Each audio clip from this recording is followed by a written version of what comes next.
بسم اللہ الرحمن الرحیم۔ عزیز طلبہ السلام علیکم ورحمۃ اللہ وبرکاتہ۔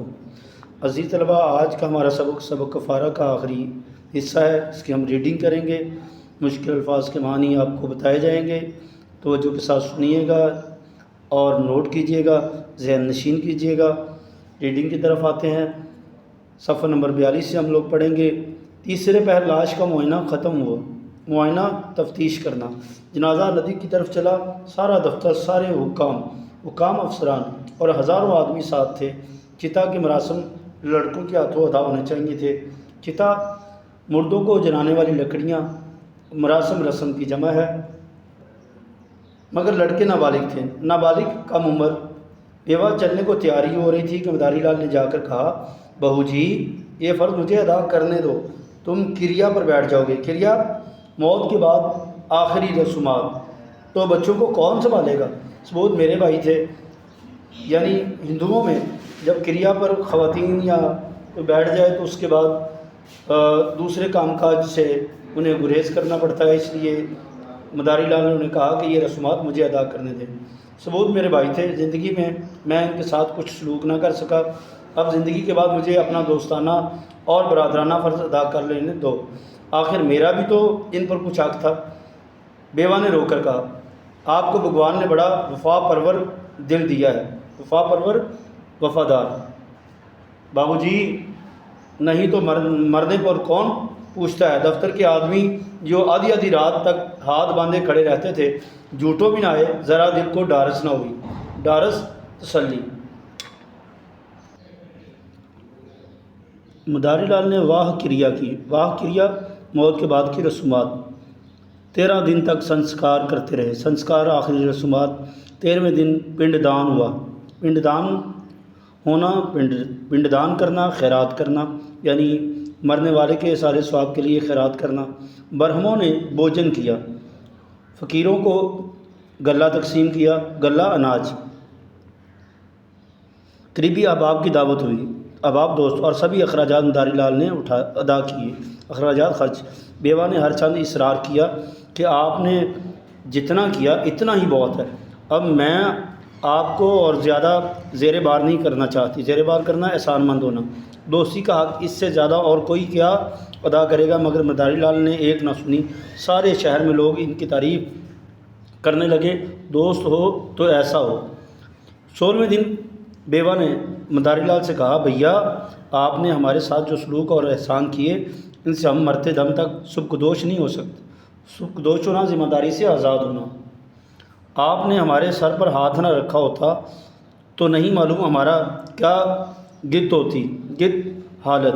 اس طرح کبھی کبھی یاد کیجیے گا۔ اب ہمیں اجازت دیجیے کہ گھر جائیں، وہاں دیہات میں خرچ بھی کم ہوگا اور کچھ کھیتی باڑی کا سلسلہ بھی کر لوں گی۔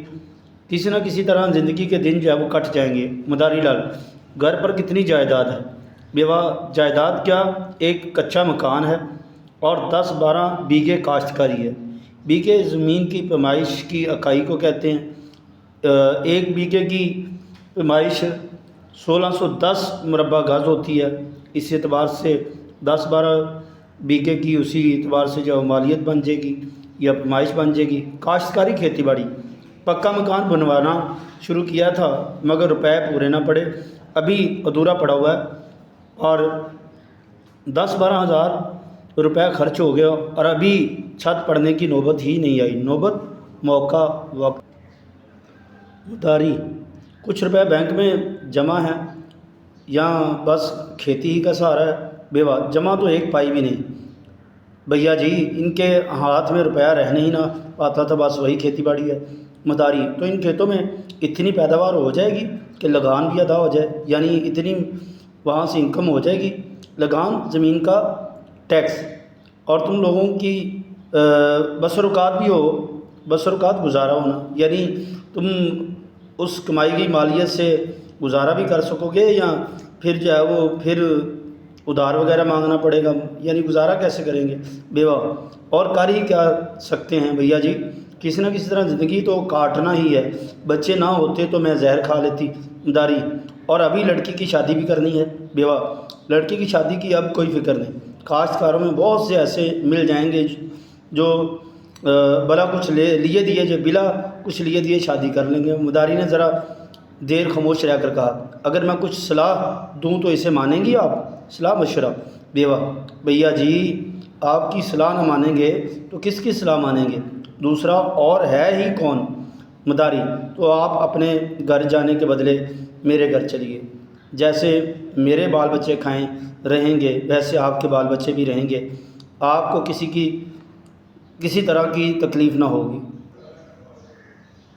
میرا مکان کافی بڑا ہے، آپ چاہیں گی تو اسے 2 حصوں میں تقسیم کر کے ایک حصہ آپ کو دے دوں گا، ورنہ ایک ساتھ ہی رہیں گے۔ ایشور نے چاہا تو لڑکی کی شادی بھی کسی شریف خاندان میں ہو جائے گی۔ بیوہ نے آنکھوں میں احسان اور تشکر کے آنسو بھرتے ہوئے کہا، تشکر، شکر، مگر بابو جی سوچئے۔ مداری نے بات کاٹ کر کہا، میں نہ کچھ سوچوں گا اور نہ کوئی عذر مانوں گا۔ عذر، بہانہ، اعتراض؟ آپ کو میری یہ درخواست قبول کرنی پڑے گی۔ میں آج 10 دن سے اس مسئلہ پر غور کر رہا تھا اور اس تجویز کے سوا مجھے اور کوئی دوسری صورت نظر نہیں آئی۔ 2 بھائیوں کے خاندان کیا ایک ساتھ نہیں رہتے؟ سبودھ کو میں اپنا بھائی سمجھتا ہوں اور ہمیشہ سمجھوں گا۔ بیوہ کا کوئی عذر نہ سنا گیا۔ اسی دن مداری لال سارے خاندان کو اپنے گھر لے گئے اور آج 10 سال سے ان کی پرورش کر رہے ہیں۔ لڑکی کی شادی ایک بہت ممتاز خاندان میں ہوئی، ممتاز، اعلیٰ، اچھے۔ دونوں بچے کالج میں پڑھتے ہیں اور ان کی ماں مداری لال کے گھر کی مالکن ہے۔ مداری لال اور ان کی بیوی دل و جان سے اس کی خدمت کرتے ہیں اور اس کی مرضی کو مقدم رکھتے ہیں، یعنی اس کی مرضی کو ترجیح دیتے ہیں۔ مقدم کا معنی پہلا، یعنی پہلے رکھتے ہیں اپنی ذات پر۔ مداری لال نے اپنے گناہ کو خدمت کے پردے میں چھپا لیا۔ تو عزیز طلبہ، ہماری ریڈنگ مکمل ہوئی۔ پریم چالیسی آج کے سبق کا ماخذ ہے۔ مکمل طور پر سبق کے الفاظ معنی یاد کیجیے گا، سبق کا خلاصہ بھی دہرائیے گا اور یاد کیجیے گا۔ اللہ تعالیٰ آپ کا حامی و ناصر ہو۔ اللہ حافظ۔